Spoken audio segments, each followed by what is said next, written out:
It's like a family. And it's wonderful. It's just something that you just can't get other places. The ladies of Team Number 6 have been playing at the Wakefield Bowlerdrome for more than a decade. Yeah, we have 2 days in back. When I first got in the league, I had no idea you were playing the points. I just thought it was so fun. Boy, did I learn fast. A hub for both sport and social activity, the Bowlerdrome has been family-owned and operated since 1953. I was just getting out of college, and I figured might as well take a chance in the business world. And that was 48 years ago. Tom Giordano took over the business from his Uncle Sal in 1976. Candlepin is unique because it's only a New England Canadian maritime game. It never extended south of Massachusetts. Compared to traditional 10-pin bowling, most New Englanders know this game is played with a much smaller ball. Smaller pins that are shaped, well, like a candle, and not 2 but 3 chances to knock them down. Candlepin is a great equalizer. 9-year-old can compete with a 70-year-old. According to the International Candlepin Bowling Association, the first game was played in Worcester in 1880, and from there the sport's popularity slowly grew. It was the social epicenter of the town. You can imagine 100 people bowling and then more spectators. The place was quite full. In 1957, when the Bowlerdrome was destroyed by fire, everyone in the area rallied to rebuild it. Masons, electricians, contractors all came together. It burnt down in May of '57. By September of '57, they were reopened.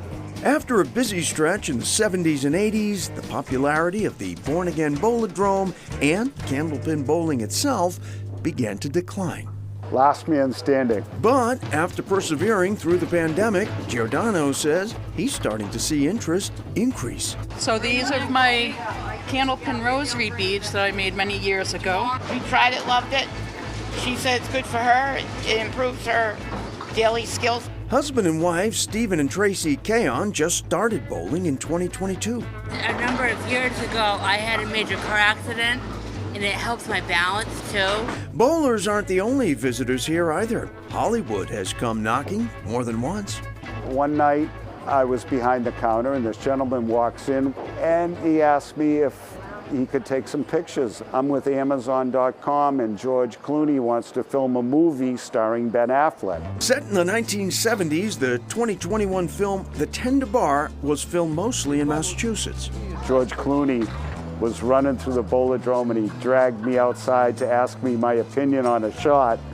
That was pretty good. After that came the Oscar-nominated Holdovers, starring Paul Giamatti.